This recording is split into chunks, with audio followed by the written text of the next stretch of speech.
ரைபோசோமுக்கான ஒரு பிக்சர் பார்க்கலாம். ஸோ இதுதான் வந்து ரைபோசோம்ஸ்குள்ள பிக்சர். இதை பார்த்து பயப்பட வேண்டாம், ரொம்ப சிம்பிளாக ஒன்றுது. இப்போ நம்ம ப்ரோகரியோட்டிக் செல், இப்போ இதான் வந்து நம்ம ப்ரோகரியோட்டிக் செல்னு வச்சுக்கலாம். இந்த செல்லுக்குள்ளே நம்ம படித்த நியூக்ளியாய்டு இருந்துச்சு, அப்புறமேட்டு நம்ம பிளாஸ்மீடு பார்த்தோம். இப்போ நம்ம என்ன பார்க்க போகிறோம் அப்படின்னா, ஒரு ரெட் ஆரஞ்சு கலரில் அப்படி குட்டி குட்டியாக 2-3 புள்ளி மாதிரி இங்கே ஒன்று சுற்றிட்டு இருக்கு. இதெல்லாம் பற்றி பார்க்க போகிறோம். இதுதான் நம்ம வந்து ரைபோசோம் அப்படின்னு இப்போதைக்கு சொல்லியிருக்கோம். ரைபோசோம். இந்த ரைபோசோமை நம்ம இந்த இடத்த மட்டும் நல்லா ஜூம் பண்ணி பார்த்தா இந்த மாதிரி தான் தெரியும். என்ன சொன்னோம், ரைபோசோமுக்கு 70S அப்படின்னு பேர் சொன்னோம். 2 யூனிட் இருக்கும். ஒன்று வந்து ஸ்மாலாக இருக்கக்கூடியது, எதனால்னா அது 30S. இன்னொன்று வந்து பெருசாக இருக்கக்கூடியது, அது 50S. இவங்க 2 பேர் ஒன்றா சேர்ந்த போது உருவாகக்கூடியது தான் இந்த 70S ரைபோசோம். ஓகே, இந்த ரைபோசோம் எப்படி வந்து புரோட்டீனை சிந்தசைஸ் பண்ணுது அப்படிங்கிறதுக்கான டயக்ராம் தான் இது. இப்போ இங்கே பாருங்கள், இதில் mRNA அப்படின்னு ஒன்று இருக்குது. ஸோ இதை பார்க்கறதுக்கு முன்னாடி டிஎன்ஏனா என்ன, அதுக்கான ஃபுல் ஃபார்ம் என்ன, டிஎன்ஏ என்னங்கிறது ரொம்ப பெரிய டாபிக், அது இப்போதைக்கு தேவையில்லை. டிஎன்ஏக்கான ஃபுல் ஃபார்ம் என்ன, ஆர்என்ஏ அப்படிங்கிறதுக்கான ஃபுல் ஃபார்ம் என்ன அப்படிங்கிறத பார்க்கலாம். First RNA. ஆர்என்ஏ அப்படிங்கிறதுக்கு என்ன ஃபுல் ஃபார்ம் அப்படின்னா, நம்ம உடம்புல எப்படி வந்து ப்ரோட்டீன்ஸ் தேவையோ அதே மாதிரி கார்போஹைட்ரேட்ஸ், ஃபேட்ஸ் இதெல்லாம் தேவைப்படும். அதே மாதிரி நம்ம உடம்புல நியூக்ளிக் ஆசிட் அப்படின்னு ஒரு பார்ட்டிக்கல் இருக்குது. அதாவது இந்த proteins, fats, carbohydrates, nucleic acids இதெல்லாம் பற்றி நம்ம பயோமாலிக்யூல்ஸ் அப்படிங்கிற லெசனில் தெளிவாக படிப்போம். இப்போதைக்கு அது உங்களுக்கு தேவையில்லை. நியூக்ளிக் ஆசிட் அப்படிங்கிற ஒரு பார்ட்டிக்கல் இருக்குது அப்படிங்கிறத மட்டும் நீங்கள் தெரிஞ்சுக்கோங்க. இந்த நியூக்ளிக் ஆசிட் அப்படிங்கிற பார்ட்டிக்கலில் ரைபோஸ் அப்படிங்கிற ஒரு சுகரை நான் அட்டாச் பண்ணுறேன், ரெண்டையும் சேர்க்குறேன். ரைபோஸ் அப்படிங்கிறது ஒரு சுகர். எப்படி நம்ம வந்து சீனியில் வந்து குளுக்கோஸ் அப்படின்னு சொல்கிறோமோ அதே மாதிரி ரைபோஸ்ங்கிறது ஒரு டைப் ஆஃப் சுகர். இந்த நியூக்ளிக் ஆசிடில் ரைபோஸை நான் அட்டாச் பண்ணால் இதுக்கு பேர் என்னென்னா ரைபோ நியூக்ளிக் ஆசிட் அப்படின்னு சொல்லுவோம். இதுதான் ஆர்என்ஏ. எப்படி சார், ரைபோ ஆர், நியூக்ளிக் என், ஆசிட் ஏ, ஸோ ஆர்என்ஏ. ஓகே, இப்போ டிஎன்ஏ போகலாம். இப்போ டிஎன்ஏ எடுத்துக்கிட்டோம் அப்படின்னா இது என்ன சார் அப்படின்னா, ஆக்சுவலாக இந்த ரைபோஸில் ஒரு ஆக்சிஜன் மாலிகுல் இருக்கும். ஆக்சிஜன்னா என்ன, நம்ம O2, ஓகேவா. இந்த ஆக்சிஜன் மாலிகுல் இருக்கும். நாம் என்ன பண்ண போகிறோம் அப்படின்னா, நமக்கு இந்த ஆர்என்ஏ பிடிக்கல. ஸோ இந்த ஆர்என்ஏலேருந்து இந்த ஆக்சிஜனை மட்டும் கட் பண்ணி எடுத்து வெளியே போட்டுரும். ஸோ இப்போ இதுக்கு என்ன பேர் அப்படின்னா, ஆக்சிஜனை டெலீட் பண்ணிட்டோம். அதாவது நம்ம என்ன சொல்லுவோம், டிஆக்சி, அதாவது டினா டெலீட், ஆக்சிஜனா ஆக்சிஜன். ஸோ இதை தான் நம்ம என்ன சொல்கிறோம், டிஆக்சி ரைபோ நியூக்ளிக் ஆசிட். இது எப்படி சார் டிஎன்ஏ, சிம்பிள். டிஆக்சிலேருந்து டி, நியூக்ளிக் ஏ, டிஎன்ஏ. அதாவது ரைபோ நியூக்ளிக் ஆசிட்லேருந்து ஒரு ஆக்சிஜனை எடுத்துட்டோம் அப்படின்னா அதை தான் நம்ம டிஎன்ஏ அப்படின்னு சொல்கிறோம். ஓகேவா, இது புரிஞ்சிச்சா? இது இவ்வளோ தெரிஞ்சால் போதும். இது எங்கே இருக்குங்கிறத நம்ம பின்னாடி பார்க்கலாம். இப்போ நம்ம முன்னாடி என்ன சொன்னோம், ஒரு ப்ரோட்டீன் உருவாகணும் அப்படின்னா நம்மளோட டிஎன்ஏ வந்து ஒரு மெசேஜ் கொடுக்கணும். ஒரு மெசேஜ் யாருக்கு, ரைபோசோமுக்கு. ரைபோசோமுக்கு ஒரு மெசேஜ் கொடுக்கணும். அப்போ தான் அது வந்து ப்ரோட்டீனை ப்ரொடியூஸ் பண்ணும், உருவாக்கும். இந்த மெசேஜ் கொடுக்கக்கூடியதுக்கு நம்ம வாட்ஸ்அப் யூஸ் பண்ணுறோம், டெலிகிராம் யூஸ் பண்ணுறோம், ஃபேஸ்புக் யூஸ் பண்ணுறோம். அதே மாதிரி நம்ம டிஎன்ஏ என்ன யூஸ் பண்ணுது அப்படின்னா mRNA அப்படிங்கிற ஒரு மாலிகுல். ஆர்என்ஏங்கிறது என்னன்னு தெரிஞ்சு போச்சு. எம்னா என்ன, சிம்பிள், மெசேஜ். மெசேஜ் கொடுக்கக்கூடிய ஆர்என்ஏனால இது பேர் மெசஞ்சர் ஆர்என்ஏ. எப்படி நம்ம ஃபேஸ்புக்கில் மெசஞ்சர் இருக்கோ அதே மாதிரி இது வந்து மெசேஜ் கொடுக்குது டிஎன்ஏலேருந்து ரைபோசோமுக்கு. எதனால் அப்படின்னா டிஎன்ஏ இங்கே இருக்குது, ரைபோசோம் இங்கே இருக்குது, இவங்க 2 பேரும் பேசிக்க முடியாது. அதனால இது என்ன பண்ணும், இங்கே இருந்து mRNA அப்படின்னு ஒரு பார்ட்டிக்கலை வெளியே விட்டுரும். இதுதான் அந்த மெசேஜ். இந்த மெசேஜ் போயிட்டு இந்த ரைபோசோம் கிட்ட சொல்லும். இப்போ இந்த mRNA எங்கேருந்து வந்துச்சு, நம்ம டிஎன்ஏலேருந்து வந்துச்சு. இந்த mRNA என்ன பண்ணியிருக்கு, ரைபோசோமுக்குள்ளே போகுது. 2 யூனிட் இருக்குன்னு சொன்னோம்ல, இந்த ரைபோசோமுக்கு உள்ளோடி போயிட்டு இப்படி வெளியே வந்துடுது. இப்படி வெளியே வரும்போது இந்த ரைபோசோம்ஸ் என்ன பண்ணுது, இதில் உள்ள மெசேஜை ஃபுல்லாக ரீட் பண்ணிடுது.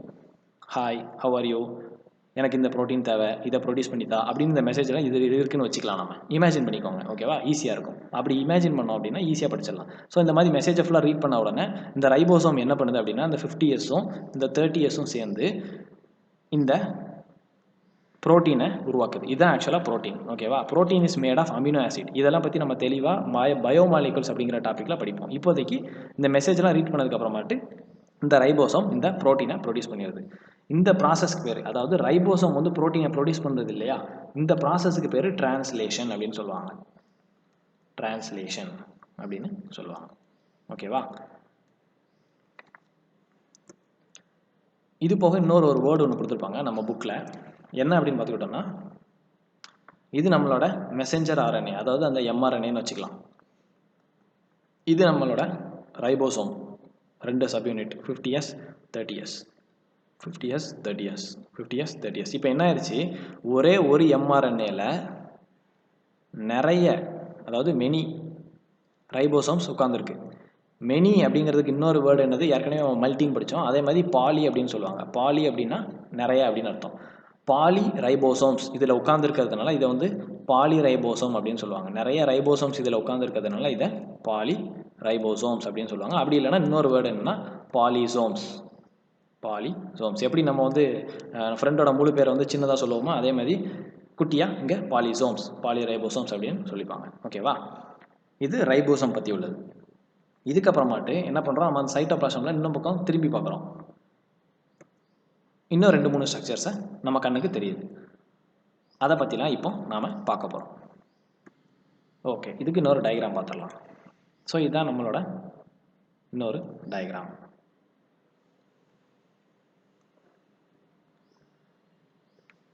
இப்போ நம்ம பார்க்க போகிறது ஃபஸ்ட்டு வந்து என்னென்னா இந்த மீசோசோம்ஸ்.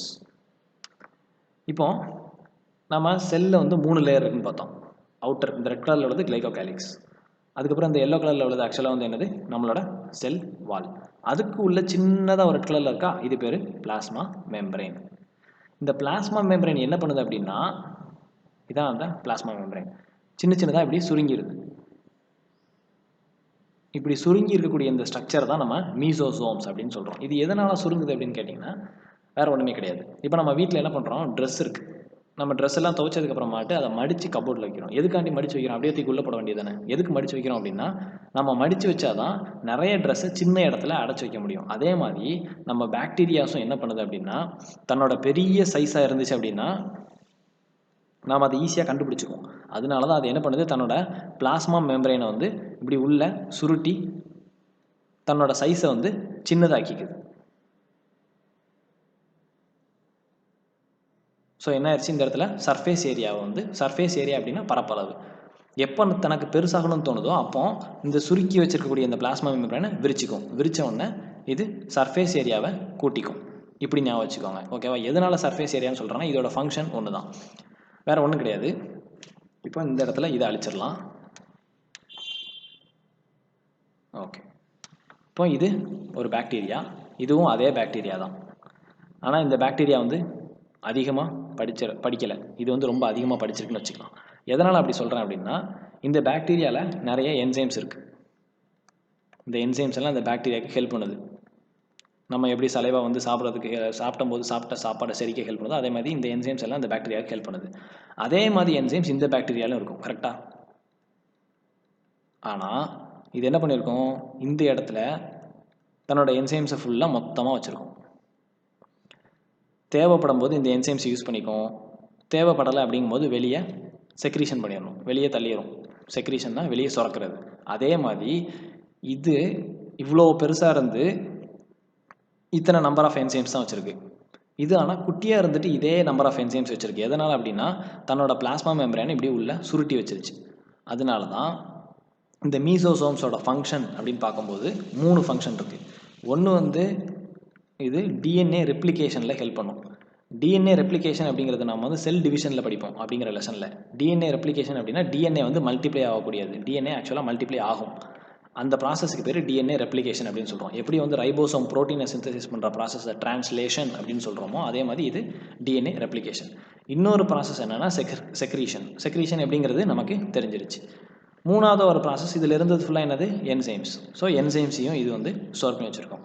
நாலாவதாக உள்ளது ஒன்று என்னென்னா, நமக்கு தேவைப்படும் போது இந்த சர்ஃபேஸை வந்து விரித்து கொடுத்துரும்.